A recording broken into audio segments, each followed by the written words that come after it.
Lernen jedoch ist das, was uns im ganzen Leben die ganze Zeit passiert. Und faktisch ist es auch so, dass aus der Sicht unseres Gehirns wir lernen eben, weil wir ganz, ganz, ganz, ganz, ganz tiefe menschliche Erfahrungen machen.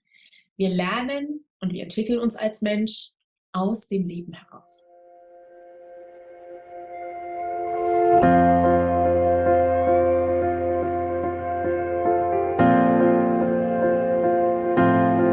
Hallo und herzlich willkommen bei Loslassen und gemeinsam wachsen, deinem Podcast rund um bewusste und bedingungslose Elternschaft. Mein Name ist Manuela Festel, ich bin Mama, Mutmacherin und vor allem Mentorin für achtsame Kommunikation und gewaltfreie Konfliktlösung mit Kindern. Und genau darum geht es auch hier in diesem Podcast.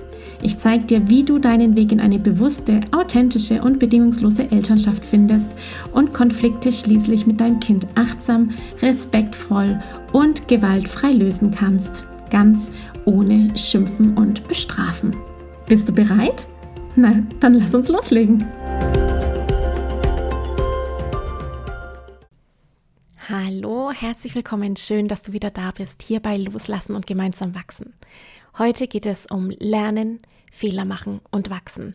Und ich weiß, dass ausgerechnet Fehler machen in der Elternschaft ein ganz, ganz großes Thema ist, das mit viel Scham und Schuldgefühlen besetzt ist. Umso mehr bin ich unglaublich dankbar, dass du hier bist und dich auf den Weg machst, Lernen und Fehler machen von einem anderen Blickwinkel auszusehen. Denn es ist unabdingbar, dass wir Fehler machen, um zu lernen und um jeden Tag besser zu werden, um zu wachsen. Heute hier in dieser Episode geht es genau darum, um den Unterschied zwischen Pauken und Lernen. Ich zeige dir, warum es so wichtig ist, Fehler zu machen und wie wir diese Fehler letztendlich transformieren können, um besser zu werden. In Gemeinsam wachsen, mein Mentoring-Programm, da triffst du tatsächlich auf ganz viele Frauen, die in ihrer Elternschaft oder in ihrem Leben anerkannt haben, dass sie Fehler gemacht haben, dass irgendetwas nicht so gelaufen ist, wie sie sich das vorgestellt haben und jetzt eben daraus lernen wollen, verstehen wollen, wie sie es nächstes Mal besser machen können, was sie da aus diesem Fehler entdecken können, um zu wachsen. Wenn du magst, dann komm unbedingt auf die Warteliste von Gemeinsam wachsen, denn die nächste Runde wird bald wieder starten im Frühjahr und ich freue mich, wenn ich dich hier begleiten kann im Lernprozess, im Fehler machen und im Stück für Stück jeden Tag ein bisschen besser werden. Jetzt geht's erstmal los mit dieser Episode. Viel Spaß dabei! Heute geht es um das Thema Lernen, was ich total schön finde, weil es so groß ist, weil es so spannend ist und weil es einfach so wunderschön ist. Und meine Tochter mich auch immer wieder mal fragt, Mama, lernst du eigentlich gerne? Und ich die ganze Zeit strahlend dann zu ihr sage, ja, ich finde Lernen total geil. Ich finde es total cool. Es macht unglaublich viel Spaß. Und ich würde daher euch direkt mal ein bisschen entführen in die Welt des Lernens, was es eigentlich ist, das Lernen, was Sie vielleicht denken, was Lernen sein könnte und was es aber überhaupt nicht ist. Und freue mich natürlich dann auch auf eure Fragen, denn ihr habt ja alle Kinder, die dann vielleicht auch in der Schule sind und die dann sowas sagen wie, ich habe keinen Bock mehr, ich will nicht lernen, total ätzend, das macht gar keinen Spaß. Ja, das sind so Herausforderungen, die wir haben. Das wäre dann eigentlich schon wieder dann ein zweites Live, um da über diese Herausforderungen zu sprechen. Wir fangen am besten erstmal an. Ich habe nämlich eine kleine Anekdote für euch dazu. Ich war vorgestern unterwegs und habe dann eine fremde Mama getroffen, eine fremde Frau. Und wir kamen ins Gespräch, ganz Smalltalk-mäßig und ehrlich gesagt war es dann gar nicht mehr so Smalltalk. Die hat dann die Mama hat dann irgendwie ein Coaching von mir bekommen und hat es gar nicht gemerkt. Aber war schön zu sehen, was da so passiert. Und sie hat sich die war richtig platt und müde und angestrengt und hat dann berichtet, dass sie in der Früh schon so viele Herausforderungen hat mit ihrer Tochter, die 3 Jahre alt ist und dann heute Morgen im Pyjama aus dem Haus gehen wollte, in den Kindergarten. Und dass sie da erstmal einen Aufstand niederkämpfen musste oder niederschlagen musste, so heißt es, einen Aufstand niederschlagen musste, genau. Spannend, ja? Also einen Aufstand niederschlagen. unsere gewaltvolle Sprache im Übrigen, also auch da so nur im Rande, in der Klammer, dürft ihr gerne mal darauf achten, was wir so kriegerische Worte als Überbleibsel in unserem Sprachgebrauch haben, dass natürlich auch eine Sprachumwandlung eine neue Sprachbedeutung bekommt. Nichtsdestotrotz ist es ja vorhanden. Also einfach mal so zum Beobachten. Und ich hatte dann so ein bisschen gefragt, was so ist und was sie daran so stört und so weiter und habe dann eine Sache gesagt, die ich dir jetzt auch verrate, nämlich, naja, quasi Zitat, es geht ja darum, dass wir Erfahrungen machen und dass die Kinder Erfahrungen machen. Und das ist es schon. Das ist Lernen. Wir wollen Erfahrungen machen. Wir lernen aus Erfahrungen. Und es passt so gut zu heute, weil wir uns vielleicht gar nicht oft bewusst sind darüber, dass wir den ganzen Tag lernen. Also wir Mamas, wir Eltern, wir Erwachsenen, wir alle lernen, Toujours, Tag ein, Tag aus, lernen wir. Wir machen Tag ein, Tag aus unendlich viele Fehler und haben ein ganz großes Problem bei der Sache. Wir finden das doof. Die meisten. Die meisten finden es doof. Die meisten finden es doof, dass sie Fehler machen, dass es nicht läuft und dass wir lernen. Das wird dann anstrengend und macht keinen Spaß. Das hat ganz viel damit zu tun, wie wir quasi Lernen gelernt haben, was wir mit Lernen verbinden und vor allem eben auch, was wir mit unserer Fehlertoleranz, mit unserem Fehlerbewusstsein alles verbinden, wo ich dann natürlich das ganze Rad schlagen kann zum Thema Erziehung. Genau, also, ihr merkt schon, es wird heute echt nett, nett, lustig. Wir fangen direkt mal an, was ist denn eigentlich Lernen? Und welche Vorstellung haben wir denn vom Lernen? Was bedeutet denn Lernen? Aus meiner Erfahrung heraus war Lernen eigentlich immer das, was wir in der Schule hatten, nämlich du setzt dich hin, du machst jetzt Hausaufgaben und bleibst jetzt einfach dabei sitzen, streng dich an, Ruhe, ja, lernst auswendig. Das waren alles Ratschläge, Aufforderungen, Stimmungen, die überhaupt keinen Spaß machen, die unangenehm sind und Momente, die wir mit negativen Emotionen verbinden. Relativ einfach. Also haben wir denn beim Lernen eigentlich auch mal lachen dürfen? Ja, wurden wir denn ernst genommen, wenn wir mal gelacht haben beim Lernen? Oder hieß es dann sowas wie, was machst denn du schon wieder für den Quatsch? Du sollst deine Vokabeln machen. Das ist jetzt insofern relevant für dich zu wissen, weil Lernen eben so viel mehr ist als auswendig lernen, als reines Pauken, wie ich das ja immer ganz gern beschreibe. Ich sage, es gibt einen Unterschied zwischen Lernen und Pauken. Das Pauken ist dieses wirklich, ich stopfe es mir rein ins Gehirn und dann spucke ich es wieder aus. Ich fühle damit nichts, ich verbinde damit nichts, ich mache das einfach automatisch wie ein Roboter und es macht keinen Spaß. Lernen jedoch ist das, was uns im ganzen Leben die ganze Zeit passiert. Und faktisch ist es auch so, dass aus der Sicht unseres Gehirns wir lernen eben, weil wir ganz, ganz, ganz, ganz, ganz tiefe menschliche Erfahrungen machen. Wir lernen und wir entwickeln uns als Mensch aus dem Leben heraus. So. Und Lernen geht immer und immer einher mit Verknüpfungen, also zum Beispiel ja, mit Verknüpfungen aus Erlebten und Gelebten. Es geht immer, immer, immer einher mit Emotionen. Emotionen sind unendlich wichtig beim Lernen, weil wir natürlich, wenn wir eine Lernsituation haben, eine Lernumgebung haben, in denen wir uns nicht wohlfühlen, ja, dem Menschen, den wir da haben, dem vertrauen wir nicht. Mir geht es gerade selber nicht gut. Ich bin gerade in keiner guten Verfassung. Kinder, die gerade vielleicht wachsen oder die in schwierigen Herausforderungen gerade tagsüber stecken, ja, klassisches Beispiel, Kinder in der Schule, denen es einfach an einem bestimmten Tag einfach gerade nicht gut geht. Was ist denn da noch alles da? Welche Gründe gibt es denn dafür? Die haben gerade andere Probleme und stecken gerade emotional nicht in einem warmen Gefäß, das aufnahmebereit ist, mit einer gerichteten Aufmerksamkeit, um lernen zu können.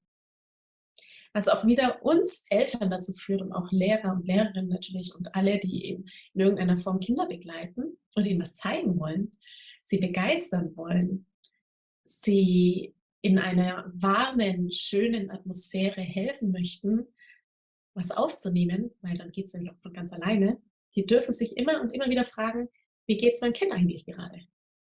Ist die Atmosphäre, die ich da gerade habe, eigentlich eine Wohlfühlatmosphäre? Macht es Spaß hier? Ist das Kind gerade müde oder wach, interessiert und aufmerksam? Also all diese Fragen zu den Emotionen, das ist natürlich relevant, weil der Erfolg einfach grundsätzlich davon abhängt, wie aufnahmefähig mein Gegenüber ist. So für den Lernprozess. Warum lernen Sie es mit Druck nicht? Genau der Punkt mit Druck ist, dass wir keine positive Lernumgebung damit haben. Druck bekommen, Zwang haben, das fühlt sich nicht gut an. Wenn wir mit Druck arbeiten, dann entsteht ein Gegendruck. Immer auf Druck folgt Gegendruck. Das heißt, in uns drin entsteht ein Gegendruck. Es macht gar kein gutes Gefühl, wenn man von oben irgendwie klein gehalten wird. Oder das heißt, das musst du jetzt machen, dann wird alles eng in unserem Körper. Spürt da gerne mal rein. Was passiert denn, wenn du Druck hast? Es fühlt sich total schlecht an. Und in einer negativen Lernumgebung, das heißt, wenn ich umgeben bin von Menschen, die mir Druck machen, oder wenn ich Situationen habe, die mir Druck machen, entsteht bei mir ein Gefühl, das sich nicht gut anfühlt. Und gerade in diesen Momenten, wo wir Gefühle haben, die mit Angst einhergehen, kann unser Gehirn nicht mehr arbeiten. Wir sind dann blockiert. Wir können nicht mehr auf das zugreifen, was wir wissen. Wir reagieren im Reptiliengehirn in unserem Kampf- oder Fluchtmodus. Wir schütten unfassbar viele Stresshormone aus, Cortisol en masse, was wir im Speichel direkt messen könnten. Und aus dem Grund ist es einfach unwahrscheinlich unwahrscheinlich sinnfrei, Druck auszuüben, egal in welcher Situation, weil wir da nicht lernen können. Wir lernen nur den Druck zu vermeiden und den Gegendruck dann irgendwie rauszulassen. Lernen bedeutet außerdem, dass wir das mit allen Sinnen machen. Das heißt, nicht nur stupide etwas sehen und hören, sondern dass alle unsere Sinne involviert sind, um durch und durch etwas zu verstehen. Und da habe ich immer so dieses Bild von oben bis nach unten. Verstehen, das steckt auch Stehen drinnen, dass ich es wirklich verstanden habe, dass ich wie mit meinen Füßen geerdet, verwurzelt in der Erde stehe und mich nichts mehr umhaut, weil es einfach durch mich durch verstanden wurde. Und das geht am besten eben mit allen Sinnen. Also ganz und gar nicht bewegungslos zum Beispiel still dasitzen. Das kann auch mal gut sein, aber letztendlich kann ich lernen, auch und besonders gut in der Bewegung. Wir haben also mit allen Sinnen, wir haben Fehler machen. Da mag ich gleich nochmal das zu sagen, weil das bei uns ja ein ganz großes Thema ist. Lernen haben wir als Pauken, wir Eltern als Pauken in uns drin. Das macht keinen Spaß, da setzt man sich hin und schweigt, ist ruhig. Also keine Bewegung, nicht viel sagen, bloß keinen Spaß haben, nur nicht lachen. Das ist überhaupt keine Wohlfühlatmosphäre, natürlich. Als Eltern sind wir vielleicht auch beim Hausaufgaben begleiten dann angespannt. So macht es halt jetzt einfach. So, keine schöne Atmosphäre, angespannte Menschen um einen rum. Die Emotion, die wir dann verbinden, wie wir es letztendlich auch so erlebt haben, ist dann, ja, macht keinen Spaß, ist irgendwie schwer. Und dann kommt der Knaller dazu, nämlich Fehler machen. Jetzt mache ich dann den Fehler. Was passiert denn, wenn wir Fehler machen? Was ist bei euch passiert, wenn ihr beim Lernen einen Fehler gemacht habt? Egal wann, es passiert. Es passiert Folgendes. Ich löse das natürlich gerne mal auf. Wir werden irgendwie bestraft oder beschämt und fühlen uns irgendwie dumm und schuldig. Das ist eigentlich so das Grundthema bei der negativen Haltung des Fehlers gegenüber und natürlich auch der Art der Erziehung, die wir so erlebt haben, nämlich Belohnungs- und Bestrafungssystem. Wenn du das gut gemacht hast, dann gibt es ein Sternchen und das hast du aber ganz toll gemacht. So. Oder eben, das hast du aber nicht gut gemacht. Das finde ich aber jetzt ganz traurig, ja, dass du das 1x nicht mal kannst.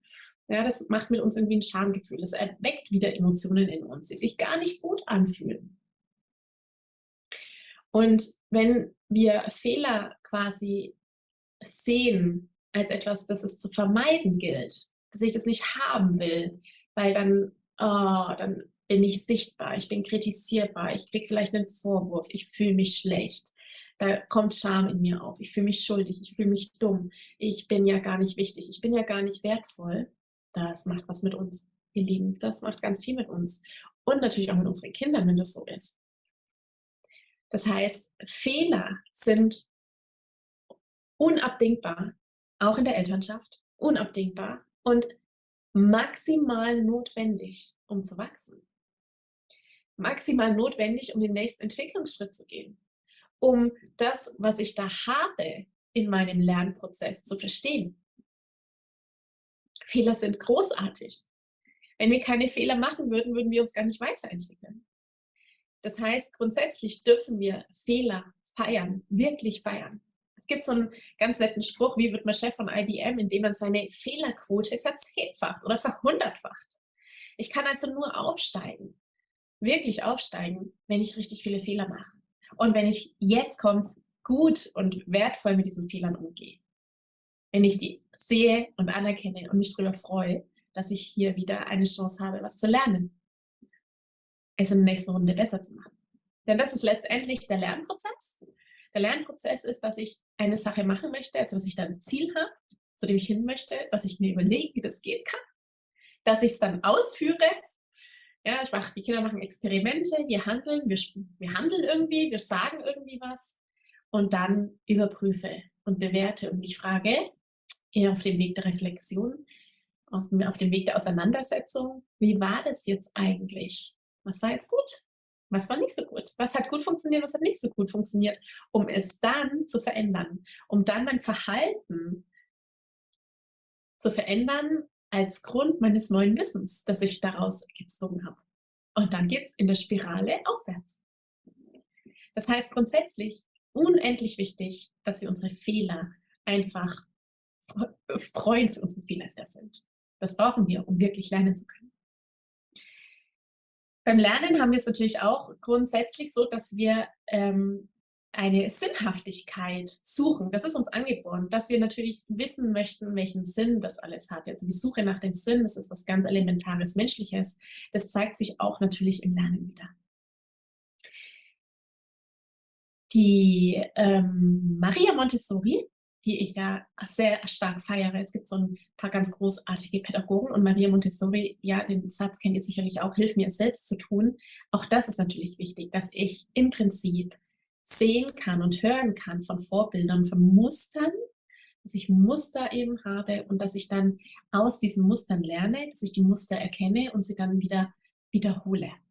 Auch das alleine wäre schon mal eine ganze Podcast-Folge, ein ganzes Buch, wie das ist mit dem Lernen am Modell und die Lernen an Mustern. Aber letztendlich gilt es auch hier zu wissen, es ist schon so vieles da. Es gibt schon ganz viele großartige Konzepte und Ideen und Möglichkeiten, das Lernen so zu gestalten, dass es alles andere ist als das Pauken, das du hier vielleicht verbindest damit. Wenn ihr Fragen dazu habt oder wenn ihr euch daran erinnert, wie das Lernen für euch selber gewesen ist, dann schreibt es mir gerne. Es interessiert mich nämlich auch, welche Lernerfahrungen ihr zum Beispiel habt. Was waren eure größten Learnings? Ja, das ist auch eine ganz wichtige Frage. Was habe ich denn als ganz, ganz Großes, Wichtiges gelernt in meinem Leben? Was war meine größte Lernerfahrung? Und es waren meistens schwierige Momente, in denen wir am größten geworden sind, wo wir am meisten gewachsen sind. Ja, das heißt für unsere Kinder, wenn ihr gerade noch nichts schreibt, erzähle ich noch ein bisschen, was für unsere Kinder bedeutet das letztendlich, das Lernen, dass sie lernen können, am besten lernen können, wenn sie Fragen stellen können, wenn sie Entscheidungen treffen können, wie zum Beispiel eingangs erzählt, die Dreijährige, die dann entscheidet, sie möchte mit dem Pyjama rausgehen, ja, wenn sie dann auch, und jetzt kommt's, die Entscheidung umsetzen darf. Und wenn sie dann das Feedback, das sie da dazu erhält von den Eltern, von den Nachbarn, vielleicht die Tochter im Pyjama sehen, so für sich verarbeiten kann, dass neue Entscheidungsprozesse möglich sind. Und da ist es eben wieder ganz elementar jetzt für die Kinder wichtig, wie wir mit den Entscheidungen der Kinder umgehen. Bekommen die ein negatives Feedback? Sind wir böse? Sind wir wütend und das kannst du nicht machen und schäm dich? Dann entsteht ja wieder die negative Emotion, die wir dann im Unterbewusstsein abspeichern, uns merken, aha, wenn ich dies oder jenes tue, dann sind meine Eltern irgendwie traurig, böse, genervt. Dann bekomme ich komische Blicke, um dann eben im nächsten Schritt eine neue Entscheidung treffen zu können. kriege ich aber ein positives Feedback, ja, oder aber mache ich positive Erfahrungen, werde ich auch natürlich das für die nächste Runde, für meinen Lernprozess wieder mit einbauen. Ich hoffe, dass ich euch einen ganz kleinen Einblick in diesem Live geben konnte darüber, wie Lernen wirklich ist. Denn Lernen ist alles andere als sich hinsetzen und was auswendig lernen und wieder aufstehen, sondern es ist ein andauernder Lebensprozess, der so viele Einzelaspekte mit sich bringt, bei dem es letztendlich darum geht, dass wir wachsen, dass wir unsere Fehler sehen und dass wir eben zulassen, diese Fehler anzunehmen. Ich hoffe, dass ihr heute einen kleinen Einblick gehabt habt und bekommen konntet darüber, was Lernen wirklich ist.